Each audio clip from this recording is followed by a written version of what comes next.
Hi friends, দেখো রান্না করতে চলে আসলাম। আজকে আমি ঢেঁড়স আলু ভাজা করব। আর এখানে কাতলা মাছ গুছিয়ে নিয়েছি, মশলা গুছিয়ে নিয়েছি, দই কাতলা করব দই দিয়ে। দেখো দই নিয়ে নিয়েছি। চলো তোমাদের সঙ্গে নিয়ে রান্নাটা শুরু করে দিই। হাই ফ্রেন্ডস, আমি রিনা, ওয়েস্ট বেঙ্গল ইন্ডিয়া থেকে বলছি। এখন আমি কাতলা মাছগুলোকে ভেজে নিচ্ছি। আর এখানে দেখো আমি ঢেঁড়স আলুটা নুন হলুদ দিয়ে ভাজতে বসিয়ে দিয়েছি। এটাকে আমি সিমে করে করে ভাজবো। আমি মাছ আর আলুগুলোকে সব ভেজে নিয়েছি। এর মধ্যে টমেটোটা দিয়ে দিয়েছি, টমেটোটা ভাজা হয়ে গেছে। আমি এর মধ্যে এই মশলার পেস্টটা দিয়ে দিলাম। দই কাতলা করবো বলেই টক দইটা দিচ্ছি। এই দেখো টক দইটা। এবারে আমি মশলাটাকে ভালো করে কষিয়ে নেব।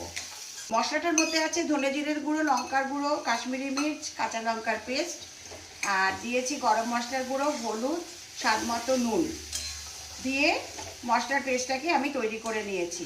দেখো আমার এখানে দেখো ঢেঁড়স ভাজাটা হয়ে গেছে। নুন, হলুদ আর সামান্য একটু মিষ্টি দিয়েছি, আর কিছু দিইনি।